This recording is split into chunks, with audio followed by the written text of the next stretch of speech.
Hello, dear friends of art. We are here now in Venice.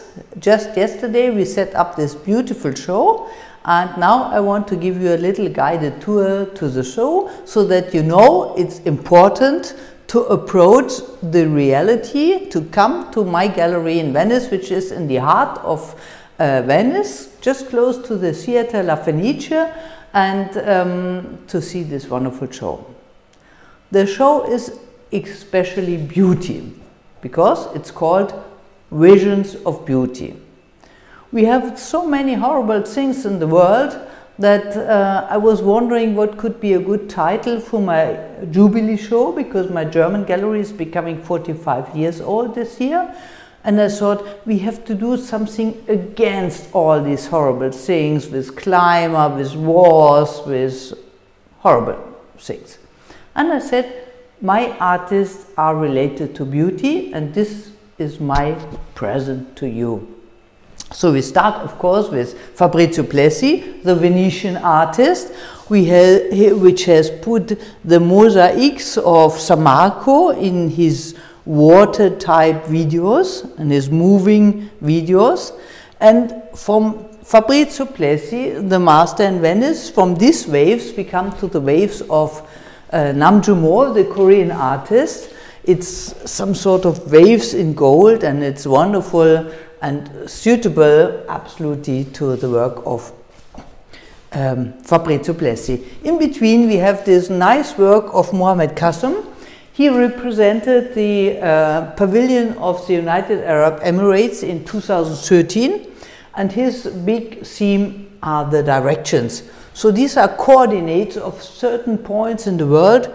He printed the back side in blue, then he scratched, he made some sort of collage with parts of these coordinates, and he scratched the surface of the paper so that it becomes a relief. It's a wonderful work, and from this work of directions we come to the other work of Mohammed Qasim, which is directions collecting waves. And here I must show you absolutely the catalogue of the exhibition we just presented in Koblenz in the Ludwig Museum about his direct works, and there was seen the first works of these types, and I'm very proud that Mohammed, whom I know already since 2002, made this wonderful work for me for Venice. You see, this wave is suitable to Venice. The blues color is beautiful to Venice. But we don't know what coordinates are behind that, but it's not important. It's conceptual art, so you can put your ideas, your thinkings, your feelings to that work, and you will understand. And besides this young artist of conceptual work, we have the master of conceptual work, which is Joseph Kosuth. This is a double side work, and he especially created or selected it for me. And even if it's in German, because it was firstly presented in German, it's a very important sentence. He worked a lot with Wittgenstein, with Ludwig Wittgenstein, and we have there two parts. We have the young Ludwig Wittgenstein with his Tractatus Logicus Philosophicus, and we have the late Wittgenstein with his language games. And this is related to the language games. It says in one time we put, if you have, for example, a chess game, we put the figure to another point. In the second time, we create the rule for that. And so this is the connection between theory and practice, and that's especially something that I appreciate for my foundation, which is, let's say, the basic of my foundation. So I'm very proud and happy to show this wonderful piece in my gallery here. So here we have a work from Daniel Buren. This is very important too, because I became to know him in '86 when he created the French pavilion for the Biennale in Venice, and at this time I was so impressed. There was rooms with different stripes. They always have the stripes of 8 3.7 centimeter large, always vertical, always wide, and he connects this with other stripes in other places. He normally works in architecture.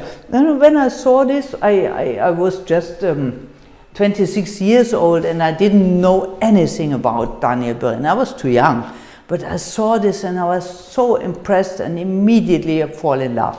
I saw in the last room of the pavilion how he took out from the walls the plaster so you could see the bricks, and it was so beautiful. You had the red bricks behind, the white stripes, the red bricks, and so fantastic. So, and happily he was there. I could contact him, I speak with him, and since this time we have a good relation and a wonderful contact, and I'm very, very happy for that. And this was a part of an exhibition that we created shortly after his exhibition in the Guggenheim Museum in New York. In the 70s there was a group show, and he presented a big canvas which going on the center of the museum, and nobody could see all the other artworks of his colleagues around, so he had to take off this work. And later he come back, I think it was in 2005 around, and then he presented a huge exhibition with a cube of mirror in the middle and many works, historical works, and anything around. And then he saw the rosette window in the top of glass, and then he started to work with glass in relation, and he chose for the window the pink. That's why this work is so important, because it's absolutely related to the Guggenheim Museum in New York and his first invention of working with glass and light. And I'm proud to have it here. It belongs to another group of works which we can see in the catalogue. It was one of 19 works, and we did the presentation of the first group here 2006 in Venice, when he created also a French pavilion for Sophie Calle. He was a curator at this time, and it was a very successful show. So we continue. We have another beam work of the Korean artist Nam Jo-mo. We have two more sweet works, really sweet works of Nam Jo-mo in red and blue. We have here some drawings of Fabrizio Plessi, how he created his early, these are works were more than 25 years old, so he worked still with pencil and color and so. And then we come to our zero section. It starts more or less with the three multiples which are created in this year from Le Robert, with the wave of Günther Oecker, and then we're coming to this marvelous and incredible red work of Ture Simeti. It's really such a beauty that I really fall in love in the first moment when I saw this work. It's so beautiful. There are two squares, a square and a square. It's a beautiful color. It's a beautiful combination of these ovals, very typical and very, very touching. It's parallel with a group of little embossments of Oecker, and again a wonderful masterpiece which is of Le Robert. It's quite significant because it's very new. She created squares, rectangles, which are not so often, and this is the important thing, it's connected with the triangles. You see, normally if you have squares, they are serious, they are laying, they cannot move, they are fixed. And even rectangles are quite secure, let's say. But diagonals that were created by the triangles, this is something dynamic.